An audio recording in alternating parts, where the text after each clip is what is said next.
Well, welcome everybody. For me, it is a great joy to be speaking with so many people today.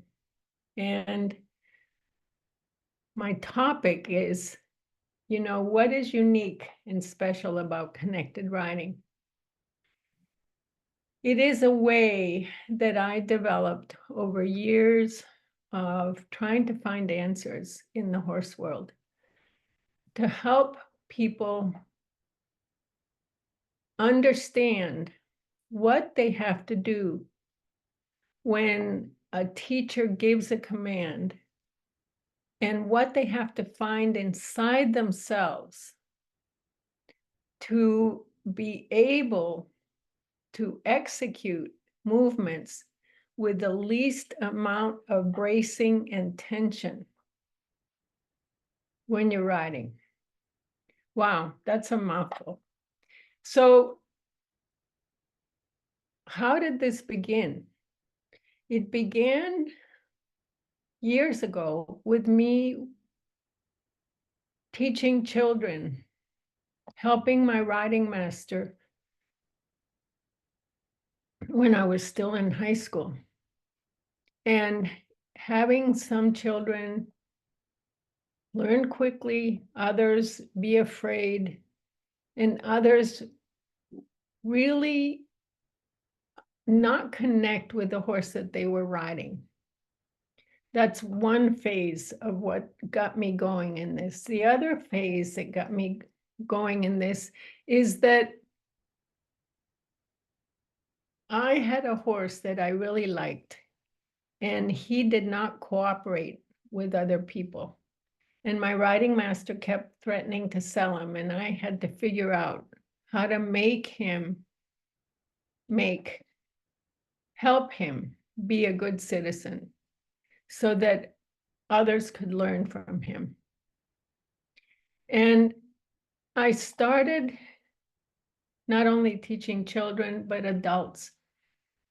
And I worked at a riding camp. And slowly but surely, I built the string of 14 horses by buying horses at the end of the summer that had been leased to the camp and that would be put out in the wintertime for their keep. And sometimes when I got them back the next summer, they came back thin and poorly. So I wanted to be the best instructor ever. And I found that the lessons that I took from really well-known people and well-respected people in the horse world told me what to do with the horse, but not what to do with myself. And I found that when I was working at home with my horses, I had to be careful what child or what adult I put on what horse. And I started noticing that some horses did well with certain people and not with others. So I have had many good teachers over the years, but two of my biggest mentors are Sally Swift and Linda Tellington Jones. And I have to say, Sally just made sense to me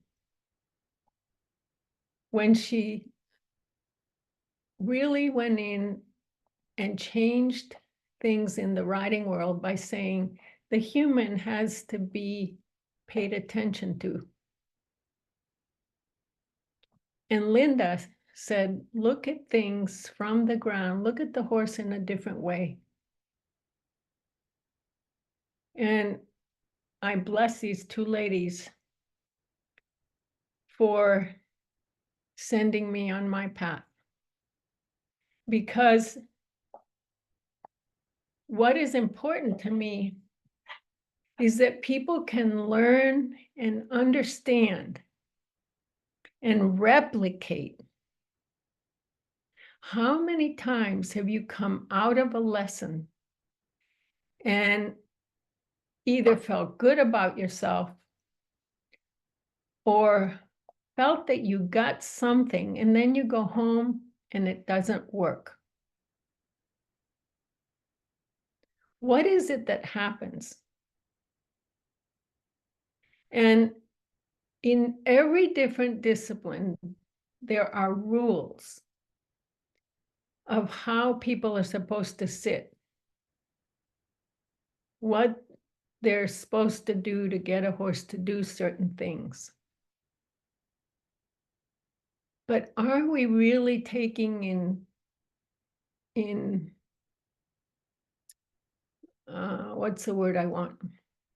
Are we really noticing what happens to the person in learning situations when they're really putting out effort to get what the instructor is saying and then do it on an animal that's moving, and maybe this animal is out of balance? And how much do we pay attention to how the horse is? Is he in balance or out of balance? Is it easy for him to learn? Does he need time to process? And if something's not working, do we keep at it and drill it? Or do we do something different and come back to it later? So the values that I have in connected riding are, the very first thing is safety. Safety not only for your physical self, but safety for learning. And safety for the horse.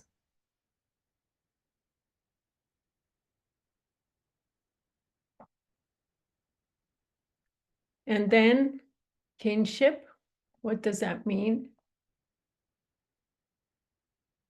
That you have to feel good in a community of people. And also, I think, the kinship that you have with your horse. That's so important, that relationship.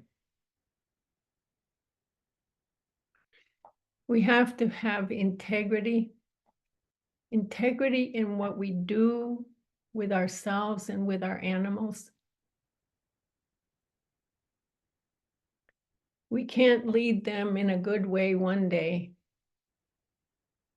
and then yank them around another day.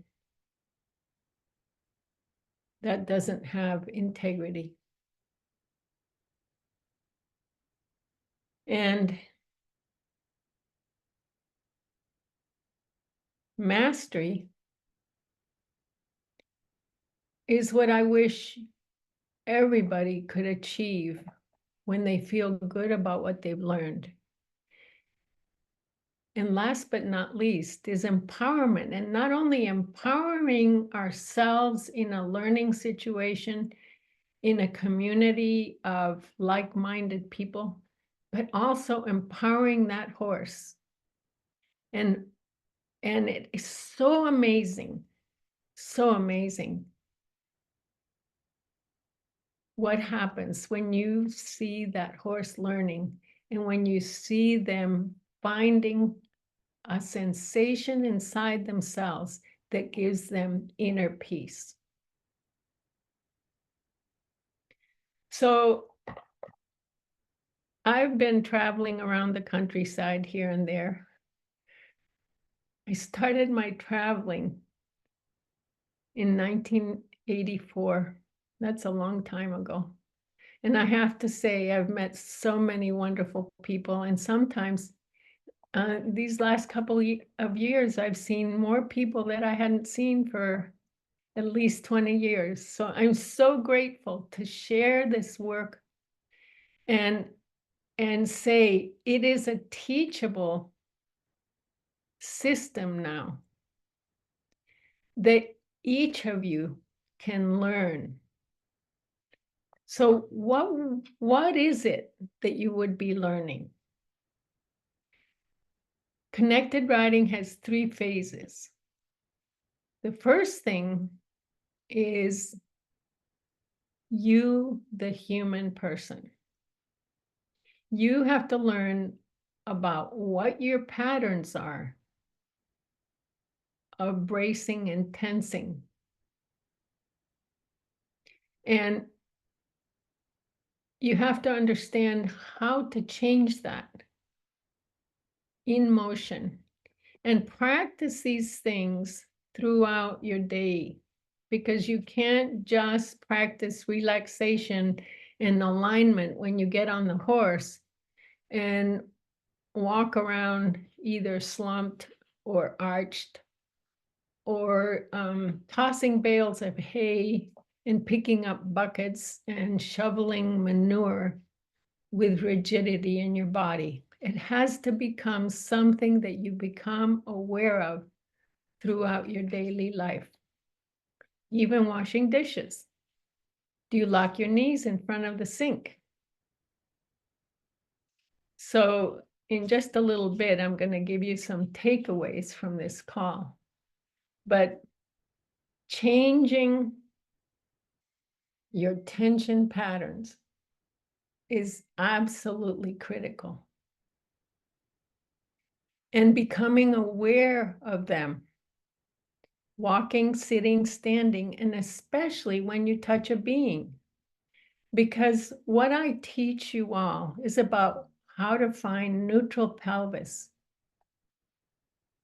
And I'm going to show you a PowerPoint in just a little bit. And what's special about it is that when you're in neutral, everything you touch has a different feel than when you're not. And the feel in motion gives an oscillation to the horse that invites him to participate with you. And they can feel that invitation through lines, through the way you sit, through the way you walk on them, the way you touch their body. And that's pretty amazing.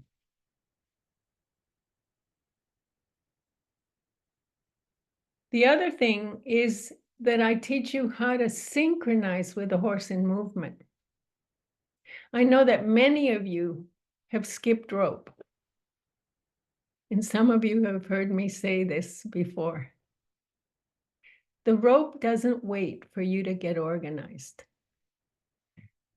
The rope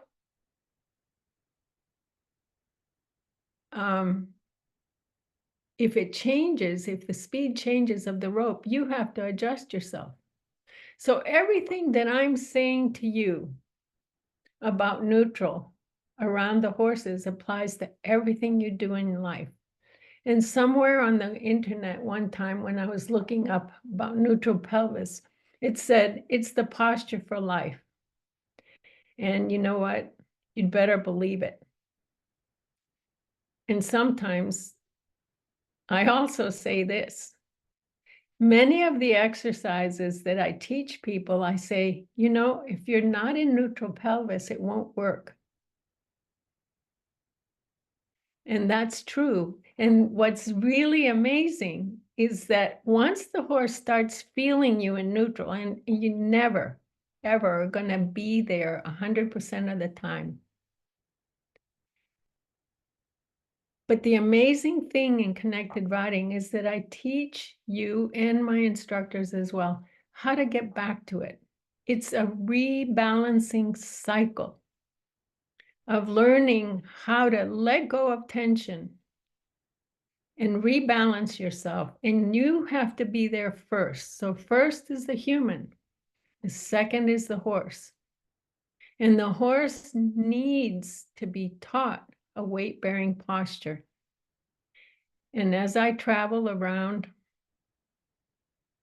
what I see is that horses have never, they may be well obedient and kind and willing to carry you, but they're working on the forehand.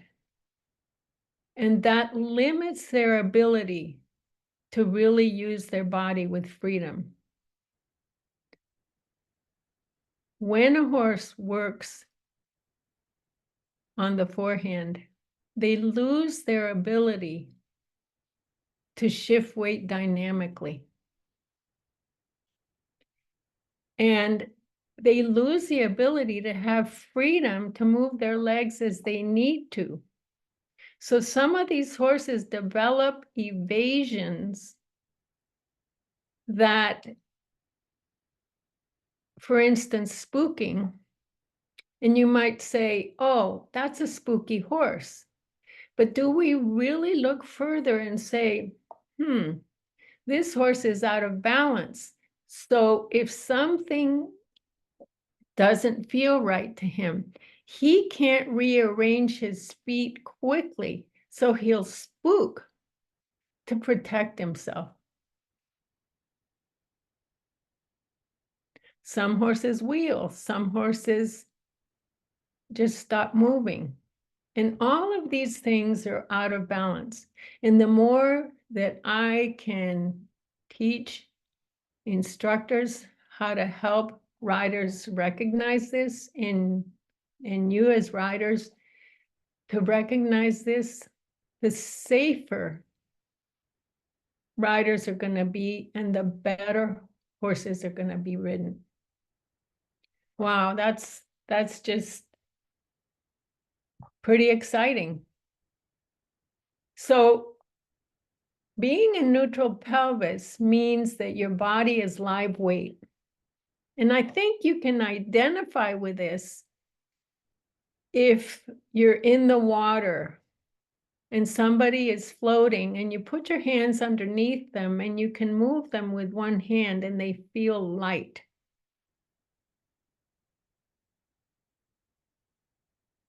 But if you have tension in your body, you're dead weight. And dead weight in motion is a drag. So here we are, finding neutral. And it is about alignment. And when you align your body with the horse's body, you're also aligning your minds and your spirit. Neutral allows freedom of movement. It allows safety and ability to rebalance, and it invites connection. And what is connection? It's not only syncing up you with that animal, but it's also your own alignment.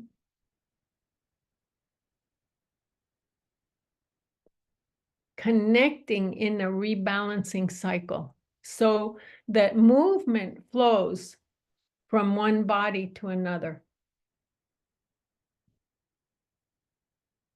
And movement also flows through you, because when you're in neutral, what's amazing is that sitting on a horse, you have to be between two major forces that come to your body.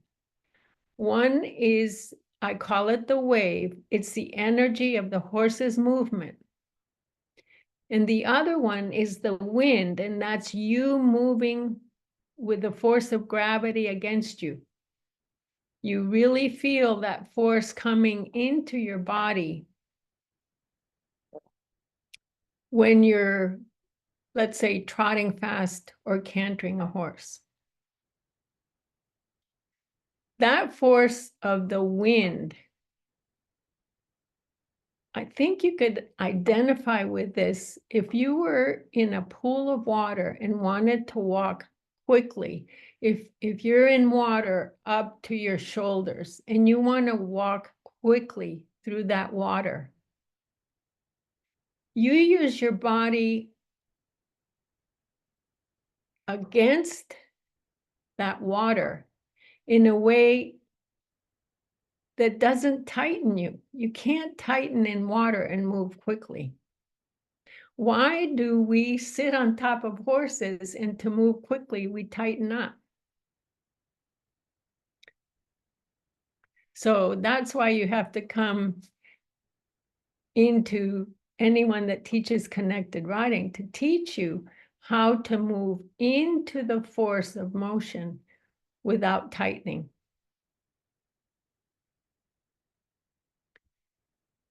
So in neutral, it's the only posture that allows diaphragmatic breathing.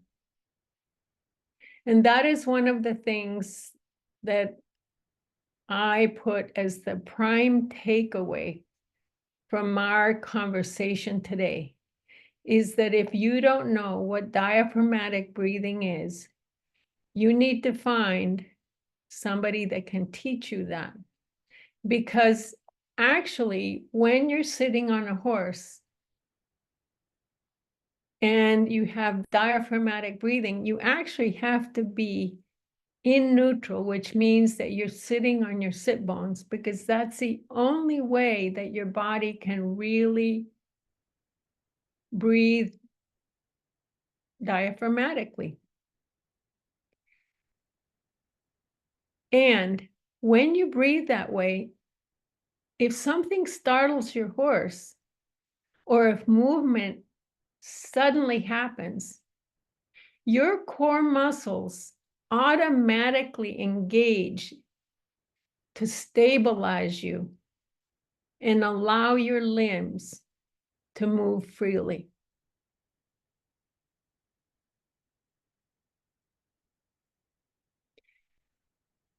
The other key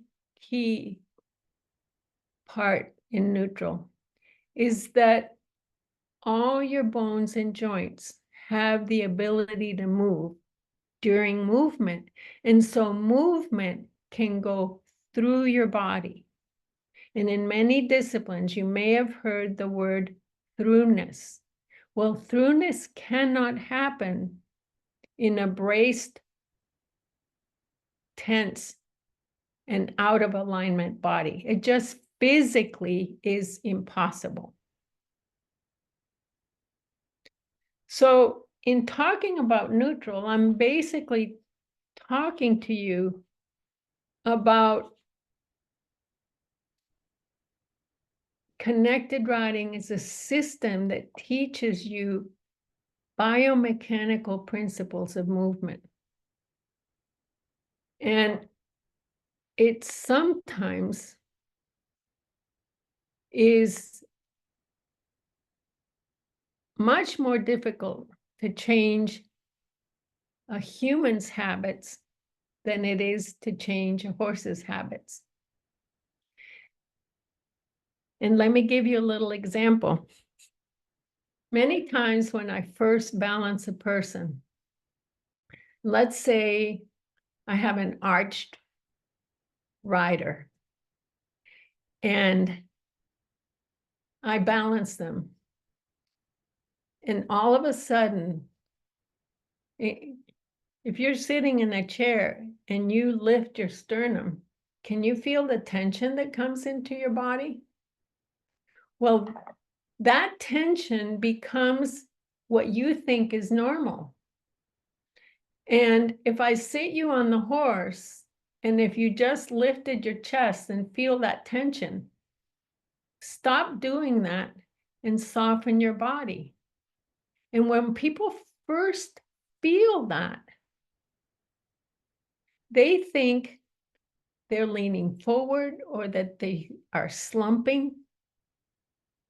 And if they go home and don't have a way of checking themselves or seeing themselves in a mirror or having somebody take a picture of them, they'll go right back to what they know is familiar, which is stiffening up again. All the lessons that I took for many, many years taught me how to become stiff. And the reason I got fascinated with helping people is because some of my lessons were not fun, but I wanted to be the best rider possible. And in my late 20s, early 30s, I had a lot of back problems. and I hurt all the time. And one of the doctors said that I should stop riding. Well, that wasn't an option for me, so I had to find a different way. And I also didn't like what I saw in competitions, the stress, people getting angry with their horses, or when a horse is stressed and working hard, you see the veins, their veins are popped out in their body, and very often the white foamy sweat appears in a very short time. This is not the way I wanted to ride. So I started looking for things that would give me a different way to be with horses.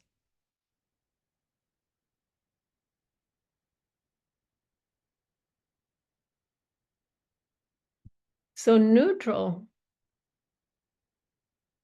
which is the picture in the middle, you see the little lines that indicate motion going back and forth.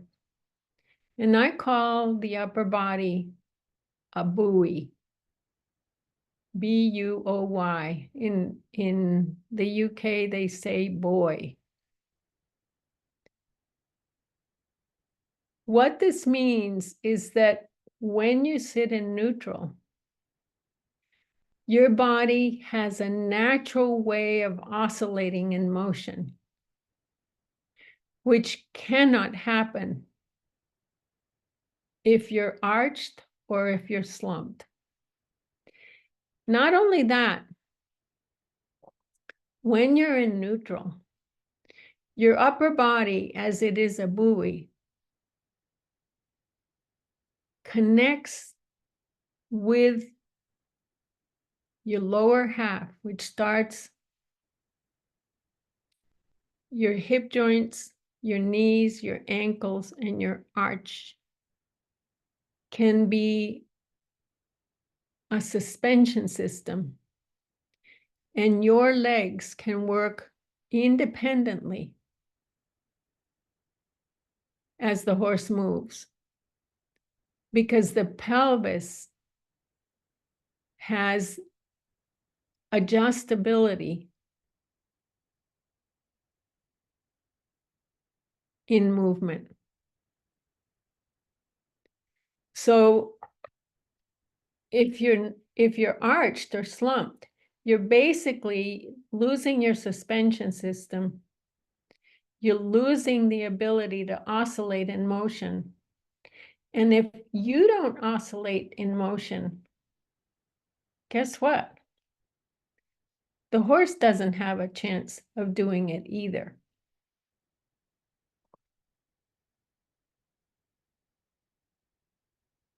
So these are little drawings, and people have remarked, one is the hollow back drop withers, inverted neck. People have remarked, well, that's kind of extreme, and it looks like a hunter rider.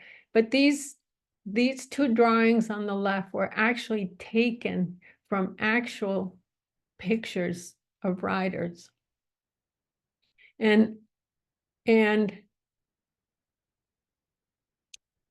when a horse is either head high or when he is behind the vertical, they also cannot use their back effectively. They cannot release their head and neck, and energy from the back legs does not come through. So I believe that everyone can be a rider in connection with learning some basic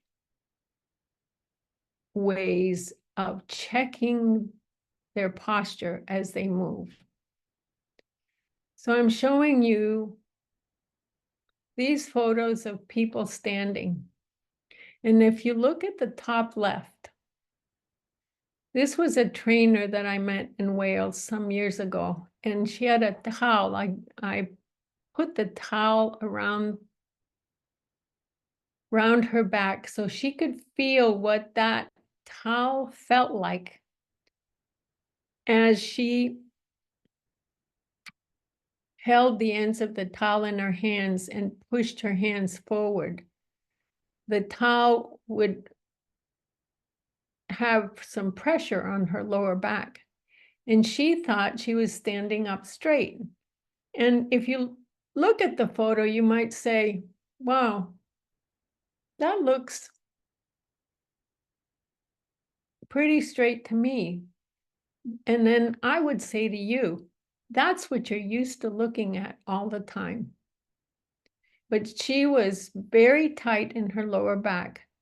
Her knees were locked, the front of her hips were locked. And that was her habit where she spent most of her day. When I balanced her, the first thing she said, oh my God, this towel feels like it's a firm band across my back. And she said, I feel like I'm leaning forward. And when I showed her the picture, she couldn't believe it. Now, the photos on the right, this lady had obviously a winter coat on. And see, her upper body's behind the vertical too. Have you ever watched people standing in queues, standing in lines at either the grocery store or at airports?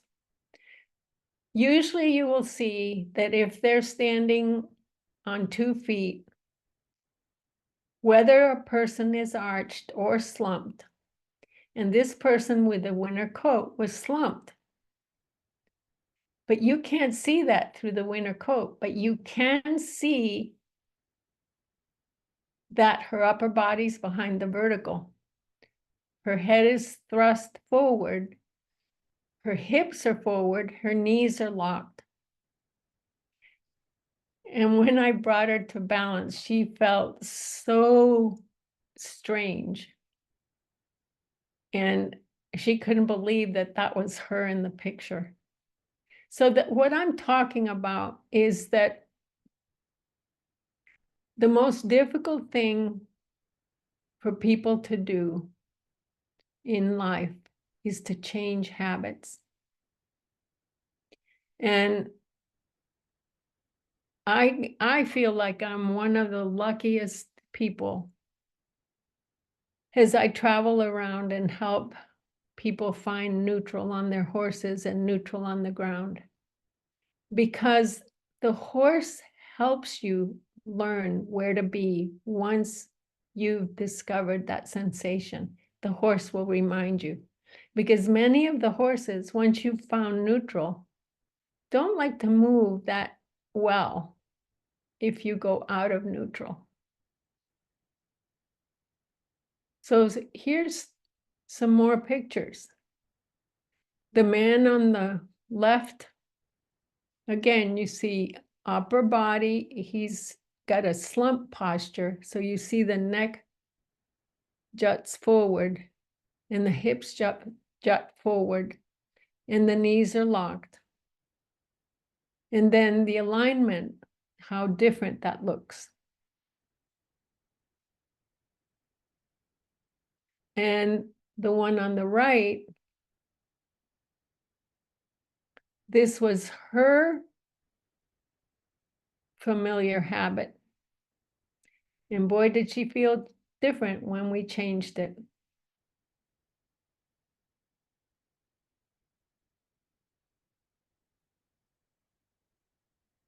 This was a young mare. And I did a groundwork session with her. And see, when we have horses come to us and we groom them and prepare them to ride, how many of the horses are standing with their head higher than their withers? So this young mare had barely been sat on as a 4-year-old. And do you see the picture on the left? that was not a back that could carry weight. And certainly not a posture that I would have wanted to sit on before I did something to change it. Because as you see, this was one session of groundwork with this mare. So look on the left picture, and I don't know if you can see my little arrow. This, can you see it? Yes. Yes. Okay, so that part of the neck is down. And when horses carry their heads up like this all the time, very often a hollow triangle forms right here. And these muscles here get overdeveloped and thick because they're tensing all this top line.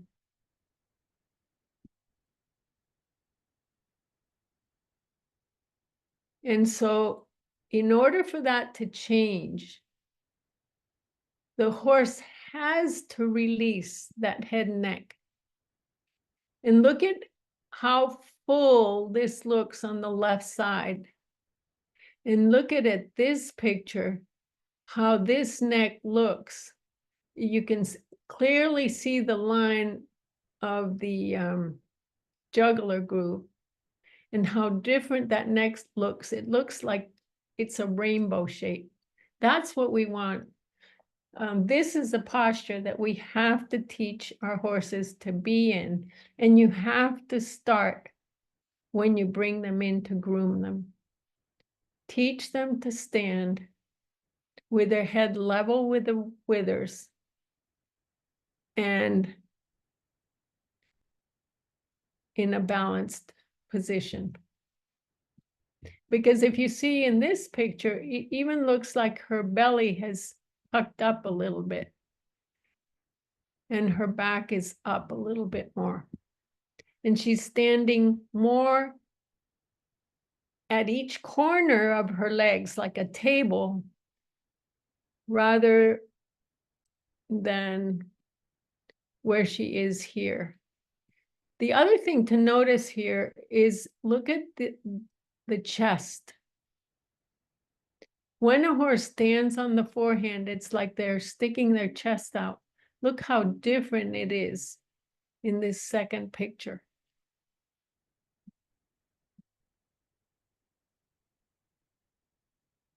So that release of the head and neck is so important.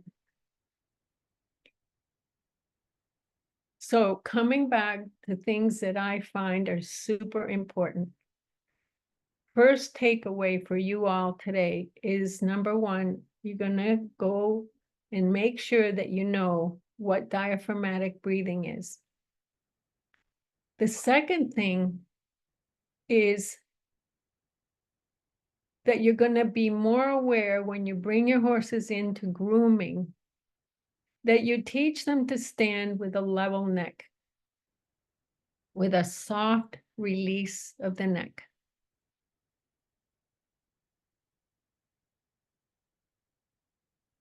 Because that allows the horse to start finding his balance.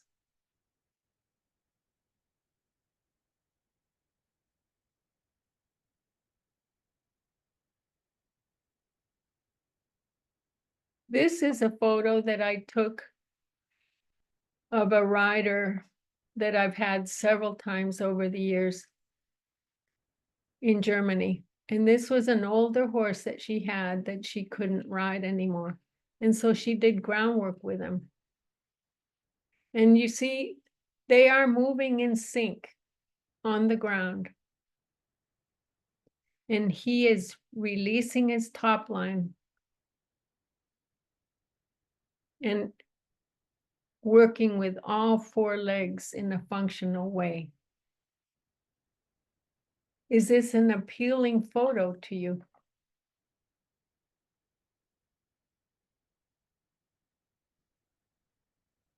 Now, this bottom picture one of our instructors in Germany had this person come for a riding lesson.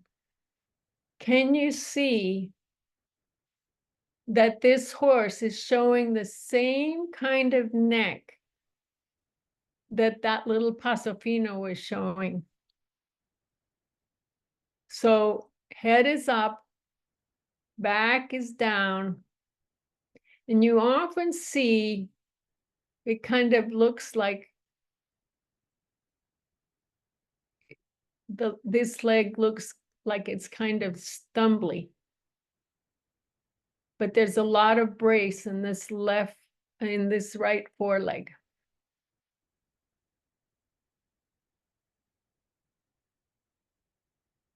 After a few minutes of balancing, look at how that posture changed, and I'll show you a better photo of it. And this was just with a change of posture. Why wouldn't I want to learn to ride in this way? And I asked myself a lot that way when I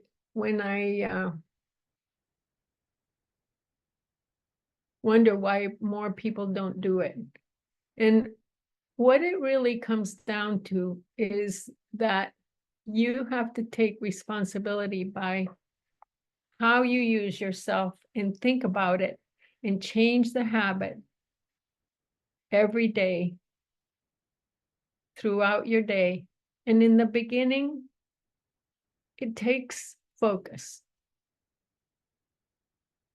And it's actually the quickest fix that I know of how to ride in safety. But it's amazing how people turn away from something that's going to take them really looking about how they use their bodies in everyday life. So I love this series of photos because this was a rider, very tense rider. She had a protective vest on, and this was a young mare off the track thoroughbred. And there's that neck again, that head high. This part of the neck is down, but look at how the back is down also. And she's behind the vertical. And look at the front feet were being stopped in motion. You don't see 4 feet moving. And there's just brace in the rider, brace in the horse. So the very next slide, so I'm going to show you 4 pictures, and I love this series because I've never caught 4 photos, click, click, click, click, that have been so expressive of how quickly something can change when you change your body posture. So in this second slide, the hind legs are stopped. The hind legs cannot come through. And there's a lot of brace on the front feet. Again, what you're seeing is back is down. This middle part of the neck is down. Rider's behind the vertical. And the next one, remember, these were taken in succession. How quickly was this change? Can you see that this part of the neck is starting to have that rainbow look? And look at this part of the back is more up, and she is on the vertical. I gave her a command to think about floating forward. That's a term that I use in teaching. And you see the horse's 4 legs starting to separate. The back right hind leg still had a lot of thrust left over from the previous stride.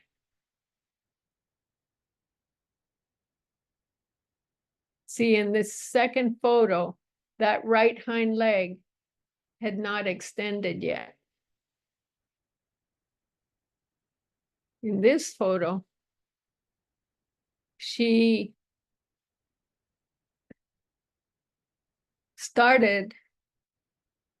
mare started to release.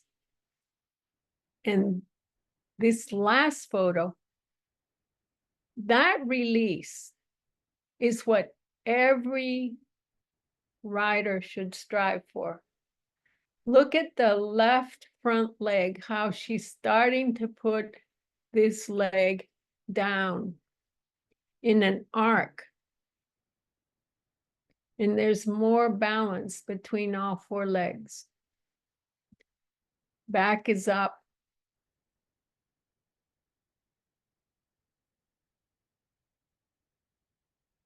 Look at these legs. They have brace in them. Stress. We can't see the right front leg.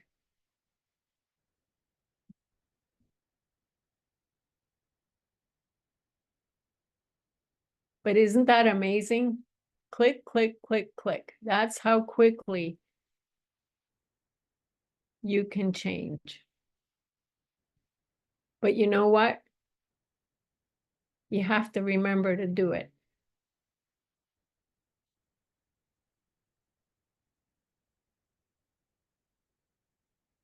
So here's another rider. And this was a rider that I've shown. It's one of my favorite photos. I've shown it many times because I was in a demonstration at an expo in Spain, and he volunteered to be my rider. And here again, you see him in a very typical sitting trot way, and there's that neck again of the horse with a lot of brace and tension. People looking at these 4 feet will look at the feet and they say, oh, but he's moving so nicely. But look at the back. Is the back up? If I had my druthers, I would teach as many people as I could how to see these things so that they can learn what not to do. Because I would love to be able to teach more people, but I will not be your only teacher. And if I can teach you to recognize these things and teach you to have a way of monitoring your own posture while you're riding, you would end up having more of the look of this picture on the right. Can you see that that neck is so different? That is a neck that allows the back to come up and the legs to move with freedom. Don't these legs on this horse look softer than the one on the left?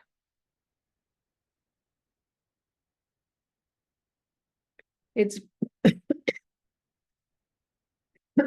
excuse me, that was 45 minutes with this rider. And these are some other photos that I have saved. This was a rider that I met, and she had many stallions that she rode, and this was her initial posture.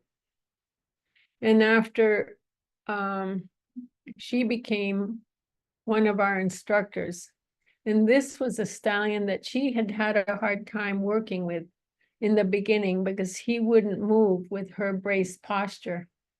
And look at the difference a couple of years later. She's a beautiful rider. This series of photos shows you a horse that had the tendency of going too deep behind the vertical. breaking at C2.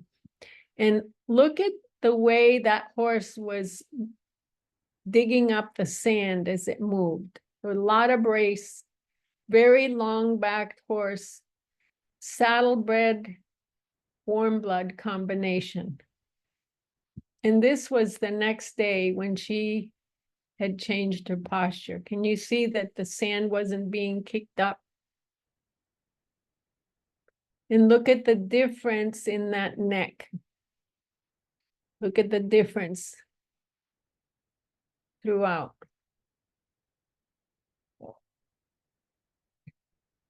This is an old series of photos, and I have to say, they were taken with a camera, so they're really antiques. But this is that little triangle that I talked about. This was a woman whose daughter rode with the Olympic team in the UK. She was in Scotland. And she brought this horse to me because she said he was very naughty.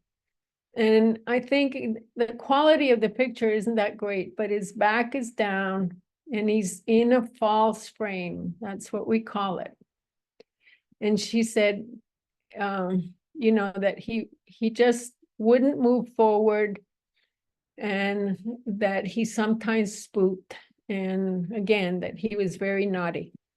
But what's amazing about this second photo on the bottom is that if you look at the distance from this horse's ears to her hands, and then from behind the saddle to the back, that horse is shorter in the front than he is in the back. Why? Because he is being ridden from front to back, which is so common in the horse world. And look at the brace on the front feet. And sure enough, how much energy in this third photo does it look like the horse has at the walk? Zero. Back is down, head and neck are overbent. So when her posture changed, do these photos look different? Look at the hind legs here. The hocks are actually bending in this second photo on the left. Look at this second photo above, and the hocks aren't bending. The horse is pushing out behind and really bracing in the front.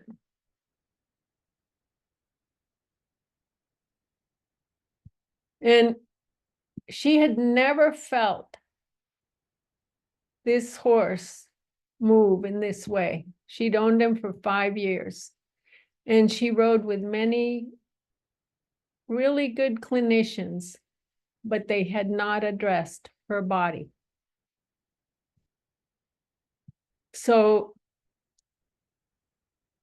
what's so amazing is that it can be done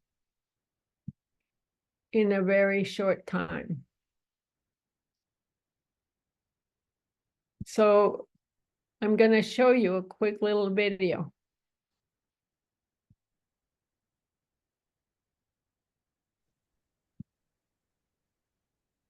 It's a minute long.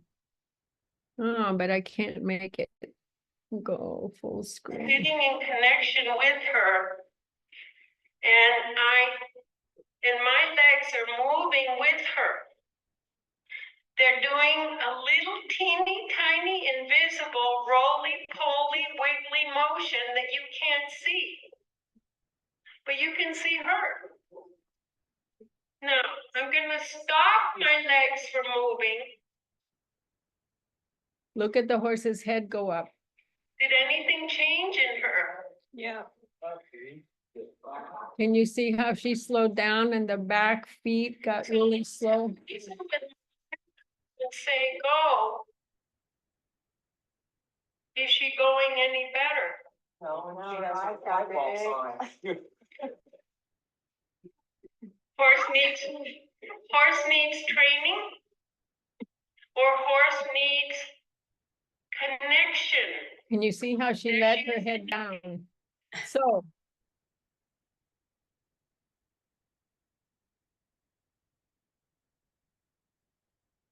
My takeaways for you is number one, your breathing, diaphragmatic breathing.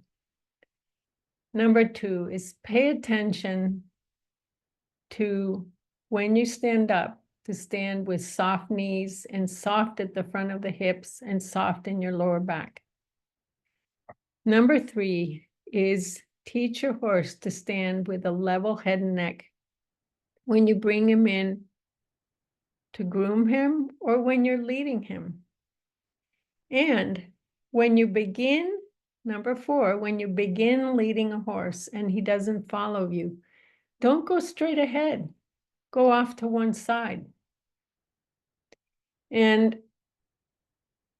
if you start to go off to one side, just create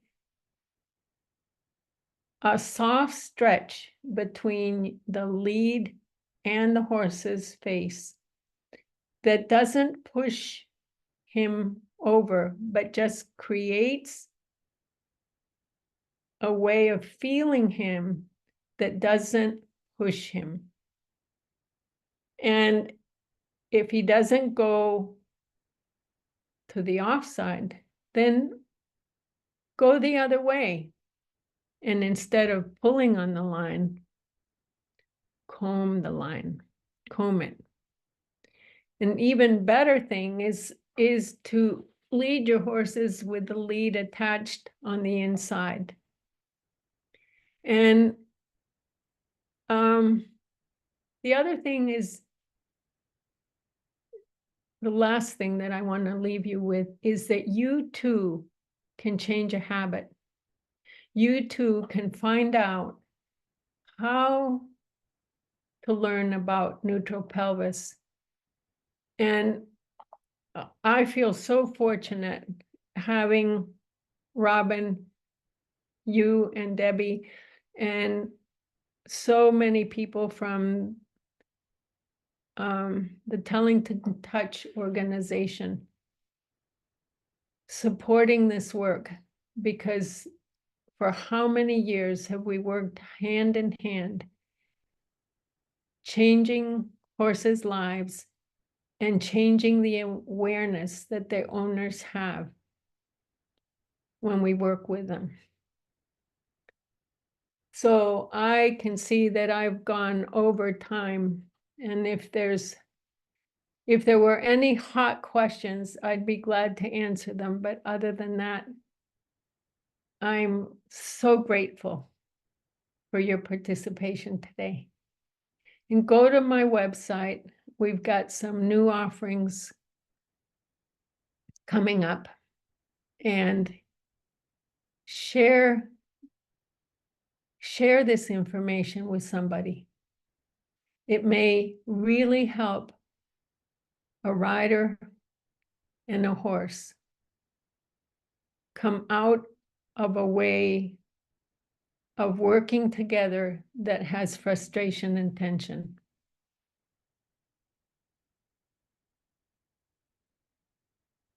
Thank you. Thank you very much.